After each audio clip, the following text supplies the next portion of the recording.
Horizon théosophique, Compagnie Théosophie à Paris, conférence sur le thème La naissance de l'univers, mythes et légendes. Nous tirons une petite lecture du glossaire de théosophie dans laquelle on va trouver des définitions des termes utilisés en théosophie qui sont des termes auxquels on n'est pas toujours habitué. Nous tirons un extrait de la définition qui est donnée au mot Kamadeva. Ça renvoie qu'au pouvoir divin de l'amour qui est à la base même de l'univers et qui est sa source cachée qui se manifeste dans le cœur de l'être humain mais aussi dans le cœur de tout ce qui vit. Voici l'extrait. Tout comme Eros, selon Hésiode, qui est dégradé en Cupidon par la loi exotérique, puis plus encore dégradé par la signification populaire attribuée au terme Kama, est le personnage le plus mystérieux de la métaphysique. La description védique plus ancienne de Kama apporte la clé pour comprendre ce qu'il représente. Kama est le premier désir conscient qui embrasse tout, pour l'amour et pour le bien universel. Pour tout ce qui vit, est sensible, a besoin d'aide et de bonté, le premier sentiment de compassion et de miséricorde tendre et infinie qui surgit dans la conscience de la force une créative. Dès qu'elle vient à la vie et à l'existence en tant que rayon issu de l'absolu.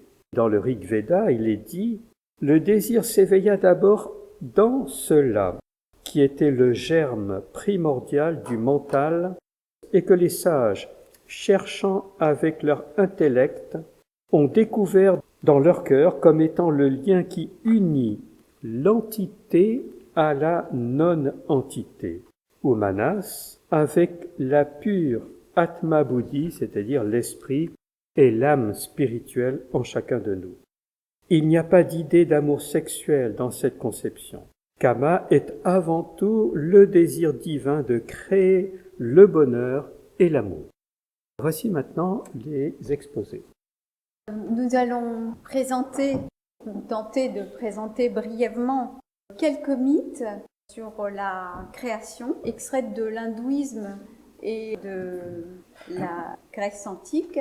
D'abord, la création chez Hésiode, puis le barattage de l'océan, et puis après, le mythe de Prométhée.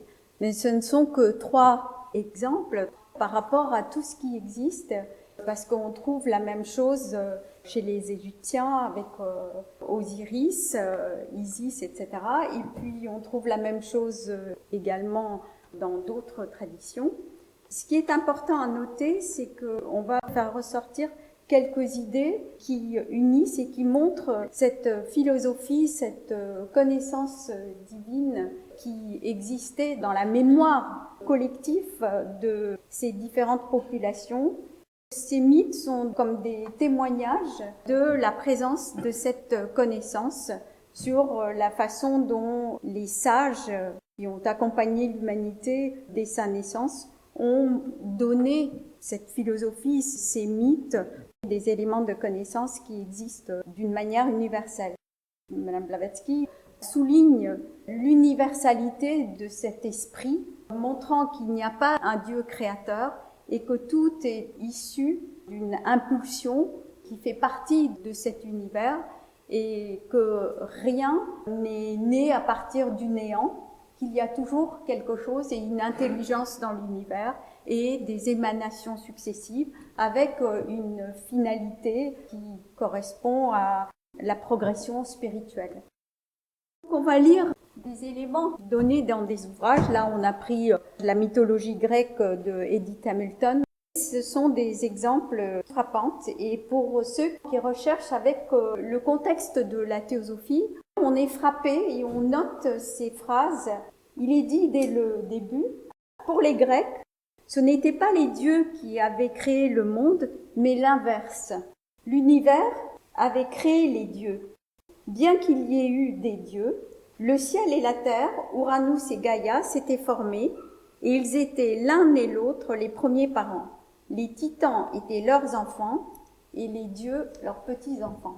On voit bien qu'il y a là une préparation qui après est représentée dans d'autres traditions sous différentes formes. Mais ce sont des lois de la nature et des hiérarchies qui participent à la manifestation ou l'apparition de l'univers. Et les dieux sont des êtres immortels qui accompagnent l'humanité à partir d'un certain moment et qui travaillent sur des plans invisibles sous d'autres formes. Il y a aussi dans ces anecdotes l'idée du cycle. Hésiode, comme Vyasa, pour l'hindouisme dans le Mahabharata, a été inspiré dans les rêves et des visions. On voit que ce sont des êtres qui dépassent l'inspiration poétique, mais que ce sont des êtres qui retransmettent une certaine connaissance. Peut-être qu'il ne s'agit pas que d'une seule personne, mais d'une collectivité. Il est dit, bien avant l'apparition des dieux, dans un passé brumeux d'âges immémoriaux, rien n'existait que le désordre confus et vague du chaos. On verra que ce n'est pas un désordre, c'est cette profondeur, cette grande réalité qui est présente, c'est quelque chose qui va donner naissance à la matière primordiale et puis à tout le reste, qui est Aja, c'est-à-dire non-né, qui se manifeste par sa propre impulsion. Mais personne n'a jamais tenté de l'expliquer. Enfin, 2 enfants naquirent de ce néant informe. La nuit, la fille du chaos, ainsi qu'Éreb, le gouffre insondable où demeure la mort. De la nuit et de la mort naquirent l'amour, et dès sa naissance, l'ordre et la beauté remplacèrent la confusion aveugle. L'amour crée la lumière, et avec elle, son compagnon, le jour radieux. On voit là l'apparition de cette dualité. Alors, on fait un raccourci pour faire ressortir les idées importantes. Les premières créatures auxquelles on accorda l'apparence de la vie furent les enfants de la terre, mère universelle, et du ciel, Gaïa et Uranus. Madame Blavatsky montre qu'il y a une trinité que Hésiode fait ressortir. Donc, il y a le chaos dont on ne peut rien dire, qui est vraiment cette mère, ou ce qui est non-né, ce Aja. Et puis, il y a Eros, le Kamadeva, dont on a entendu la lecture, qui est le précurseur de Forat, cette impulsion, cette énergie qui va mettre en branle toute la manifestation, mais d'une manière universelle, impartiale. C'est la compassion. Pour nous, la compassion n'est pas un attribut, c'est une loi qui est présente et qui ne peut pas du tout être enlevée de quoi que ce soit. C'est le précurseur, c'est vraiment ce qui va donner l'énergie. Gaïa, c'est la matière qui va donner naissance à la terre, c'est la matière primordiale.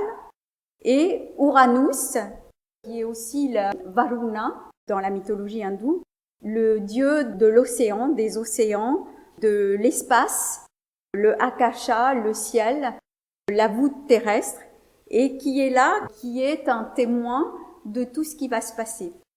Quand on a ces idées en tête et qu'on voit que Gaïa et Uranus donnent naissance à 3 catégories d'êtres, des monstres, absolument difformes, etc.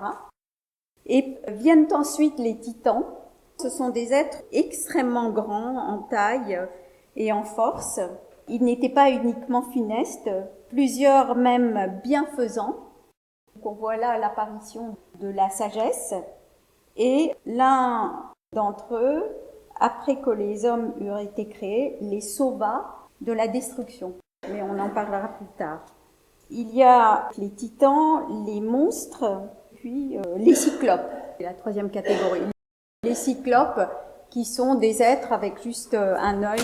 Ce qui nous importe ici, ce sont les titans, bien sûr. Uranus est absolument horrifié parce qu'il voit ces monstres qui ont été engendrés, et il les haït, et il les enferme au fond de la terre, au milieu de la terre. Et bien sûr, Gaïa, la mère, n'est pas d'accord. Elle lui implore de les laisser, et puis finalement, comme il continue dans ce comportement, elle fait appel à ses autres enfants, les titans, et elle demande si quelqu'un peut l'aider. Un seul osa répondre, il s'agit de Cronos, Saturne, le titan. Il tendit un piège à son père et lui infligea une horrible mutilation. C'est un point important parce que Cronos inflige des blessures et des mutilations à son père, Uranus qui est l'espace qui représente aussi la durée qui continue. Cronos fait une rupture par rapport à cette durée et du coup on arrive dans un monde qui est plus spatio-temporel avec le temps, une durée qui est plus limitée, parce que c'est le temps. Et depuis ce moment et pendant des temps immémoriaux, Cronos régna sur l'univers avec Rhea, son épouse. Mais le jour vint où l'un de leurs fils, le souverain du ciel et de la terre, appelé Zeus, Jupiter, par les Romains, se rebella contre son père. Donc la même chose à une autre génération. Il avait une bonne raison pour ce faire, car Cronos, ayant appris que l'un de ses fils le détrônerait un jour, jugea que la seule façon de conjurer le destin était d'exiger de sa mère qu'elle lui livrât chaque nouveau-né qu'il dévorait aussitôt. Plus tard, devenu adulte, Zeus, aidé par sa grand-mère, la Terre, lui font avaler une pierre, etc. Et puis après, il le force à dégorger la dite pierre beaucoup plus tard. Survint alors une guerre terrible entre Cronos, aidé de ses frères titans, d'une part, et de l'autre, Zeus, secondé par ses 5 frères et sœurs. Une guerre qui faillit détruire l'univers. Donc une deuxième fois, une guerre dans le ciel. Les titans furent vaincus, en partie parce que Zeus libéra les monstres sans bras, qui combattirent pour lui avec leurs armes irrésistibles, tonnerre, foudre et tremblement, et aussi parce que l'un des fils du titan, Japet, Prométhée, dont on parlera tout à l'heure, montra sa sagesse en se ralliant à Zeus. C'était un titan, il se ralliait à Zeus. On voit ici des alliances qui se forment dans le but de réaliser un programme qui correspondra à la naissance de l'humanité. Quelques petites remarques. On a parlé de la signification du chaos, de Eros, de Gaïa et d'Uranus. Et on voit que là, il y a la loi des cycles qui commence à se manifester.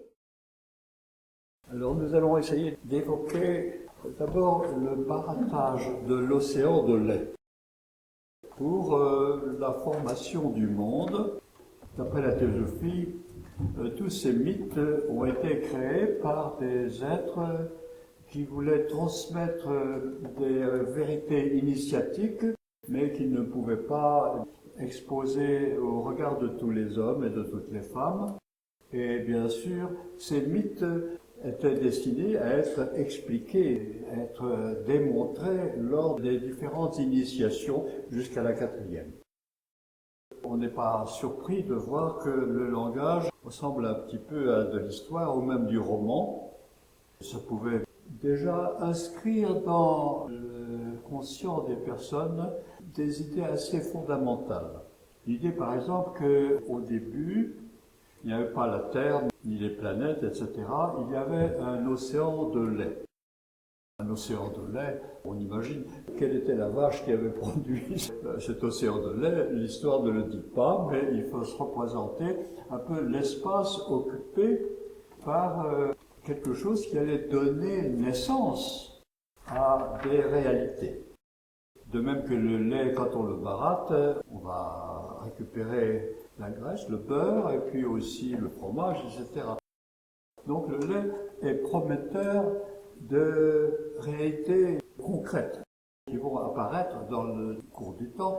Et une idée qui vient aux créateurs de mythes, c'est d'imaginer qu'on va barater cet océan de lait qui remplit tout l'espace pour faire apparaître des réalités concrètes, matérielles en quelque sorte. C'est du mythe. C'est de l'imagerie qui est proposée pour essayer de transmettre quelque chose. On imagine que l'espace au début, Madame Blavatsky dit, ça se passe dans le Satya Yoga, au tout début de l'histoire de l'univers en quelque sorte, de la Terre en particulier. À ce moment-là, l'espace était rempli de ce qui allait devenir de la matière, ce qui allait devenir des planètes, ce qui allait se manifester ou donner le soleil, etc. Donc tout ça, au début, c'est la promesse de toute manifestation. Cet océan de lait, il aurait pu rester éternellement comme ça, mais il se trouve que, sans que l'histoire nous le raconte, il y avait déjà des êtres immortels, des dieux, et aussi des asuras, c'est-à-dire des démons. Autrement dit, la polarité existait déjà à ce moment-là. Il y avait une polarité positive qui était capable de lancer, de poursuivre l'évolution, et puis il y avait une polarité négative qui pouvait ralentir, en quelque sorte, les deux forces qui interviennent dans le mouvement d'un objet quelconque. Sans qu'on sache pourquoi, ces dieux, ces démons ou ces asuras existaient déjà, se sont manifestés et finalement, les voilà qui disent ça serait bien si on pouvait trouver le moyen de devenir immortel, échapper à la vieillesse. Vous voyez, ces êtres qui ne sont pas des hommes ont des sentiments humains. Peu importe, c'est le mythe. Ils se disent une chose à faire, ça serait peut-être de barater cet océan de lait. Alors effectivement, barater, ça voudrait dire plonger dedans un objet matériel qui servira de pivot qu'on va faire tourner. Il se trouve que par une grande chance, il y a une montagne qui existe. On prend la montagne Mandara et on la plonge dans l'eau. Mais attention, si vous ne mettez pas un support en bas, cette montagne va s'enfoncer complètement. Les dieux qui sont là, il y a Brahma, Vishnu et Shiva. Brahma, c'est le créateur, Vishnu, c'est le préservateur, et Shiva, le destructeur régénérateur. Vishnu dit, je vais me transformer en tortue, et puis voilà, il plonge dans le fond de l'océan, et là, il va servir de support à ce pivot. Ce support de pivot, il y en a en dessous, mais il y a aussi un autre en haut. Il y a toujours un dieu qui pourra servir de conducteur, etc. Mais comment est-ce qu'on va faire tourner ça? Heureusement, il se trouve qu'il y a un grand serpent qui porte des noms différents suivant les mythes. Vous savez, ce mythe a apparu dans plusieurs grands textes anciens de l'Inde. Il y a un grand serpent, Ananta, le serpent sans fin, qui représente le temps. C'est le temps qui s'écoule. Alors, les dieux et les démons saisissent le serpent Ananta, l'entourent autour du pivot de la montagne qui va servir à barater, et les voilà qui tirent les uns dans un sens, les autres dans l'autre, et finalement, ça se met à tourner. C'est une chance, sans ça, on n'existerait pas. Ce pivot tourne, et ça tourne, et ça tourne, et ça tourne, et qu'est-ce qui se passe? Bien entendu, comme cet océan de lait est prometteur de manifestations de toute forme possible, au bout d'un temps, on va sortir de cet océan 14 produits. C'est un chiffre pour des initiés, 14 c'est 2 fois 7, en rapport avec le plus et le moins, qui sert à faire tourner toute la machinerie, etc. Et alors on voit sortir de cet océan de lait baraté des choses merveilleuses.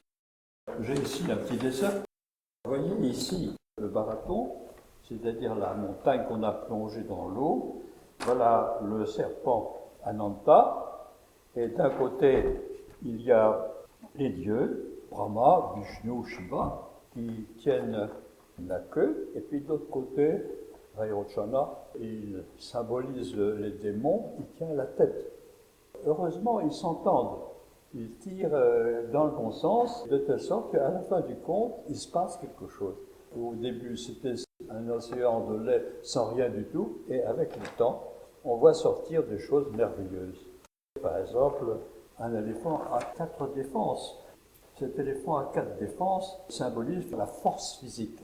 On voit aussi la vache d'abondance, de nom Kamadouk, qui va donner l'abondance des biens possibles. Donc là, les hommes ne seront plus perdus grâce à l'intervention de cette vache d'abondance.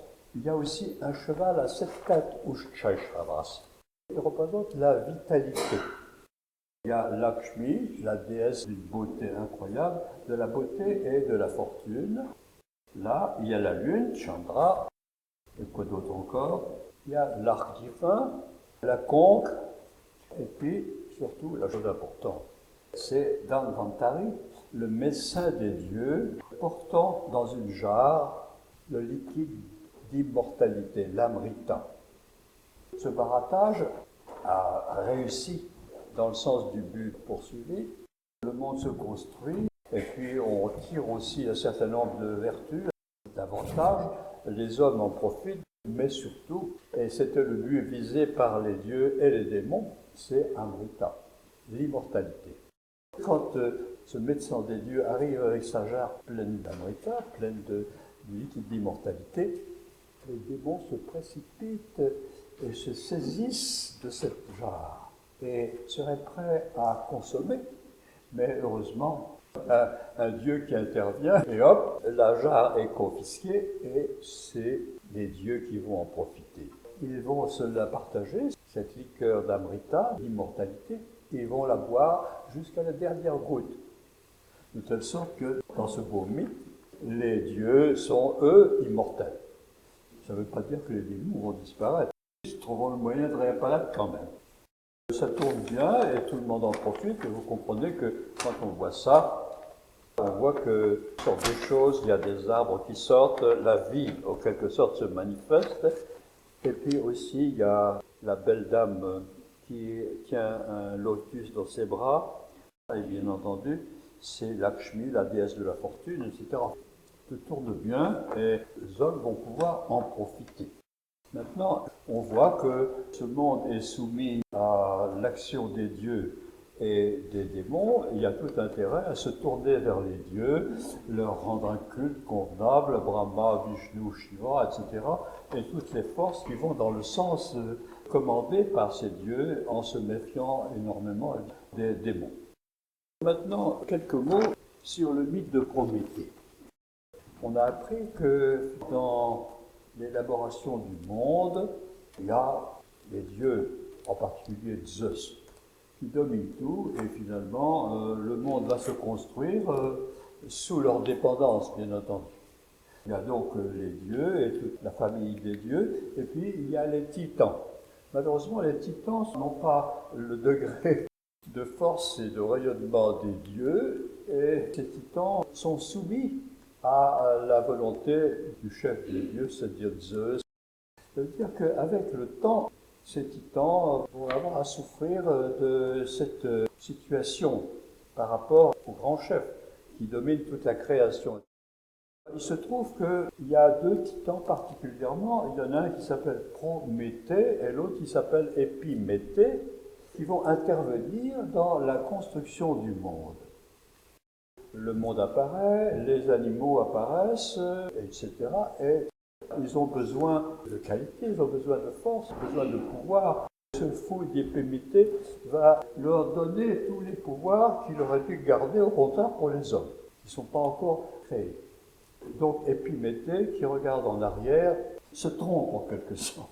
Par ailleurs, Prométhée, celui qui regarde vers l'avant, etc., qui voit l'avenir, va construire en fonction de l'avenir. Prométhée, suivant les légendes, va prendre de l'argile, va pétrir cette argile avec de l'eau et va fabriquer le premier homme. Le règne humain est créé, mais ce règne humain resterait mécanique en quelque sorte si Prométhée n'avait pas l'idée géniale de lui communiquer le feu du ciel. Mais en fait, ce n'est pas le feu du ciel, c'est le feu de l'intelligence, le feu de la sensibilité, etc. Autrement dit, cet être humain qui aurait pu rester tout le temps comme une mécanique, maintenant a la capacité de juger, la capacité de penser, la capacité d'aimer d'une façon intelligente, consciente, etc. Prométhée est un véritable père pour l'humanité. Mais ce n'est pas fini, bien sûr. En fait, Prométhée a pris ce feu au monde des dieux, au monde du ciel, ce feu de l'intelligence, ce feu de la sensibilité, etc. Il a rendu un très très grand service à cette nouvelle race, la race humaine, mais en même temps, il s'est comporté d'une façon odieuse vis-à-vis de Zeus. Par conséquent, ça ne peut pas durer comme ça. Il faut que Zeus se venge. Et bien entendu, Zeus ne va pas tarder à trouver un truc. Il ne faut pas que cette humanité soit heureuse. On va lui faire traverser des épreuves. L'épreuve idéale, c'est d'envoyer une très belle femme qui va arriver avec une boîte. C'est Pandore. Pandora, c'est tous les dons en grec. Pantadora. Elle arrive avec une boîte pleine de choses merveilleuses, avec la consigne, surtout n'ouvre pas la boîte. Ça, c'est Prométhée. Cette Pandore est envoyée à Épiméthée qui, lui, n'est pas vraiment très conscient de tous les problèmes de la vie. Lui, il vit au jour le jour, en quelque sorte. Et comme cette boîte a quelque chose de merveilleux, c'est une grande tentation d'ouvrir cette boîte. On ouvre la boîte et vont sortir tous les maux qui vont accabler l'humanité. Tout ce que l'humanité va avoir à traverser. Ça veut dire que l'homme maintenant est condamné à vivre une vie d'épreuve. Et comment faire pour s'en sortir? C'est comme ça, et d'une certaine façon, Zeus est vengé en quelque sorte. On l'a roulé, maintenant il s'est vengé en envoyant toutes les épreuves possibles à l'humanité. Le pauvre Prométhée est coupable vis-à-vis de Zeus, et par conséquent, il va falloir qu'il souffre une punition. On le prend et on l'enchaîne au sommet du mont Caucase. Voilà notre Prométhée tout en haut. Et qu'est-ce qu'il fait? Il voit constamment toutes les souffrances, toutes les épreuves qui sont imposées à l'humanité. Tout en étant fortement attaché au mont, il est conscient des conséquences de son intervention dans le but d'éveiller l'humanité. Pire encore, Zeus attache à notre Prométhée un aigle, un rapace, qui vient constamment, tous les jours, lui ronger le foie. Prométhée est condamné à une souffrance, on pourrait presque dire éternelle. Il souffre aussi en voyant les souffrances qui sont imposées à l'humanité. Il ne peut plus maintenant descendre pour porter secours à l'humanité qu'il a éveillée. Et puis finalement, les choses peuvent durer pendant des siècles, peut-être des millénaires. Alors qu'est-ce qui va se passer? Par chance, il se trouve que parmi les descendants de l'humanité que Prométhée avait fait naître en quelque sorte, il y a un homme remarquable qui n'est autre que Héraclès ou Hercule, c'est-à-dire le héros qui a été obligé d'accomplir on ne sait pas combien de travaux, les travaux d'Hercule, des souffrances, etc., pour traverser toutes les épreuves nécessaires pour son accession à des niveaux supérieurs. Et heureusement, cet Héraclès va venir monter sur ce mont Caucase, et là, il va tuer le retour. Et il va libérer notre Prométhée. Prométhée, libéré, va obtenir l'immortalité. Et au bout d'un temps, il va même être accepté pour monter à l'Olympe et partager en quelque sorte la situation qui est réservée aux dieux. Tout ça est très très mystérieux. Mais heureusement, avec la théosophie, on a des explications. Prométhée, pour Madame Blavatsky, c'est l'être appartenant à une hiérarchie très élevée, l'être divin en quelque sorte, qui avait traversé dans des cycles passés toutes les épreuves réservées à l'humanité, s'engager dans la vie, choisir, créer, etc., etc. Et ce Prométhée était devenu une sorte de dieu. Mais il n'avait pas encore le niveau d'un Zeus. qu'il était lié encore à une certaine activité et il s'est mis en tête, par compassion, d'apporter une aide nécessaire pour éveiller les hommes qui sortaient du règne animal pour leur donner une conscience humaine, une capacité de réfléchir, une capacité de sentir, autrement dit, une conscience réfléchie. C'est ça, le fait de transmettre le feu à l'humanité, c'est lui transmettre le feu de la conscience réfléchie. Ça, c'est un grand péché pour Jupiter ou pour Zeus, et c'est impardonnable, mais pendant ce temps-là, les hommes qui sont doués de soi-conscience peuvent s'engager et prendre des responsabilités, agir, créer du karma, et ainsi progresser sur le chemin de leur évolution, non seulement individuelle, mais collective. C'est un grand bonheur pour l'humanité d'avoir eu ce don de la conscience réfléchie. Pour Madame Blavatsky, la chose importante, c'est que chaque être, dans sa conscience la plus profonde, est lié précisément à la présence de ce divin, à la présence de cet éveilleur divin. On peut lui donner toutes sortes de noms, appelez-le le soi supérieur si vous voulez, mais cette présence est là. Et ça va même se manifester au moment de la mort. Ça va être l'être de lumière que le mourant va pouvoir voir et avec lequel il va découvrir les secrets de toute la vie physique qu'il a traversée, etc. Évidemment, cette présence, ce soi divin profond et conscient, contribue à éveiller la conscience réfléchie dans chaque homme, dans chaque enfant qui naît, etc. Bien entendu, ce Dieu profond qui est conscient de tout ce que l'homme incarné fait, est là, comme Prométhée sur le Caucase, le spectateur de tout le bien que l'homme peut sentir, peut créer, mais aussi toutes les souffrances.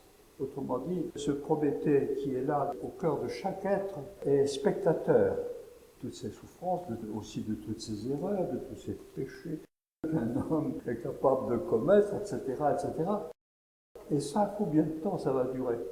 Jusqu'à ce que l'homme s'éveille consciemment, par la voie de la recherche, par la voie du contrôle, etc., la voie de l'initiation. L'initiation, c'est précisément faire l'expérience consciente de la présence de ce divin au cœur de l'être.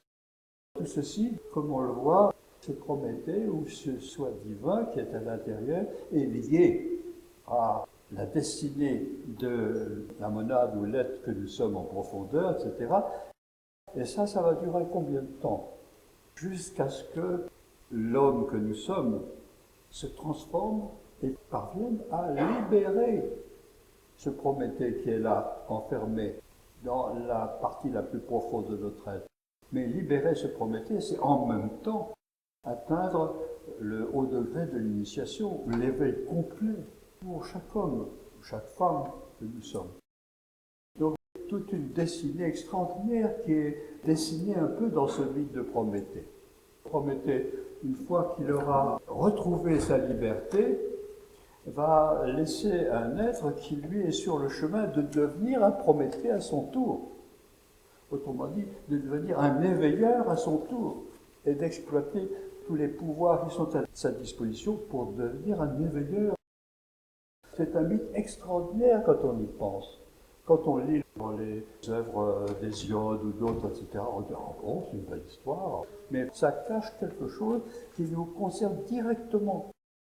Par conséquent, c'est pas par hasard que Madame Blavatsky a rappelé aux hommes ce que pouvait signifier non seulement le mythe d'une façon générale, mais en profondeur. Tout le défi, en quelque sorte, qui est lancé à chaque individu. Vas-tu rester un pèlerin qui se réincarne sans cesse, ou est-ce que tu vas te libérer de tous tes liens, et en même temps, est-ce que tu vas entrer en communion profonde avec ce Prométhée qui est là, et qui attend que tu t'éveilles, et qui cherche à t'éveiller en même temps. Vous voyez, c'est un mythe extraordinairement riche, que nous sommes invités à approfondir le plus possible. Merci. Alors juste quelques idées. On voit la relation entre ce qui a été transmis chez les Grecs, chez les Hindous ou d'autres tradition, mais là on n'a pas le temps d'aller dans les détails. Simplement, l'avantage, il nous semble, de se référer à la fois à la tradition égyptienne, à la tradition grecque ou à la tradition hindoue, c'est d'élargir nos perceptions, puisque chaque culture a une particularité pour transmettre ses vérités. Chez les hindous, on voit le panthéon avec plein de dieux partout, etc. Mais derrière, il y a quand même une métaphysique qui est beaucoup plus noble. Pareil pour les mythes grecs ou égyptiennes. Attention à ne pas rapetisser ou personnaliser un peu. Une autre idée aussi que l'on retrouve dans la doctrine secrète à propos de Prométhée, c'est que Prométhée représente ou symbolise aussi la collectivité du logos, de la sagesse du logos. C'est celui qui est clairvoyant, donc comme ces hiérarchies, on nous en a parlé, qui s'incarne parce que c'est le karma, c'est cette loi des cycles qui les amène à s'incarner, parce que l'humanité est prête, du fait qu'elle a eu un acquis dans le passé, dans des cycles lointains, à être éveillée. Il ne s'agit pas d'un don qui est donné gratuitement, ou juste la grâce de quelqu'un. Il est dit aussi que Prométhée représente ces grandes hiérarchies qui étaient là au début de l'humanité, qui lui ont enseigné les arts et les sciences, et aussi les vérités pour réaliser cette divinité. Autre chose à propos de ce Ananta, le serpent qui est là, qui est utilisé, il faut savoir que Brahma, Vishnu et Shiva, qui sont cette trinité, accompagnent les dieux et les démons à faire ce travail de création et d'apparition de toute cette manifestation. Ça veut dire que dans le monde manifesté, il y a toujours deux aspects, les deux polarités, les ténèbres et la lumière. Et surtout, il faut éviter de dire les uns sont des bons et les autres sont des méchants.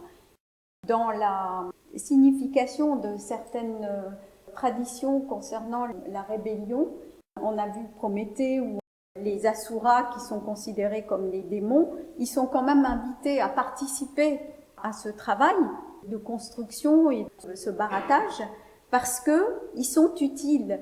Et la rébellion et les guerres dans les cieux sont une nécessité. La rébellion, elle est transmise comme ça dans les mythes.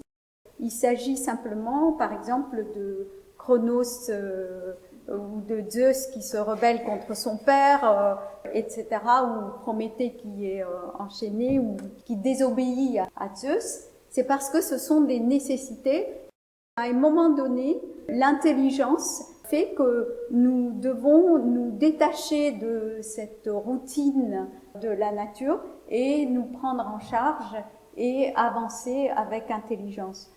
Ces hiérarchies représentent aussi cela et la rébellion n'est pas un péché comme représenté dans les religions.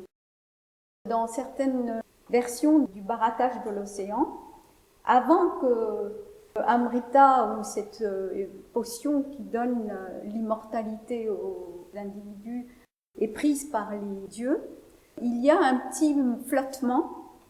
Le pot est pris par les démons et il y a quelques gouttes de cette potion qui tombent sur terre et qui a été absorbée par un asura ou deux, et qui ont à ce moment-là le début de l'immortalité. Ce qui montre bien que ce n'est pas quelque chose qui est exclusivement utilisé pour les bons et non pas donné aux mauvais. Le médecin qui sort de ce baratage avec cette potion magique, il est intéressant juste de penser au travail et à ce mythe chez les Grecs de Esculape ou Asclépios, qui avait un tel don de guérison qu'à un moment donné, les dieux en sont devenus jaloux parce qu'ils avaient peur qu'il réussisse tellement bien dans son métier et du coup, il est foudroyé. ça aussi, c'est une idée, une comparaison intéressante.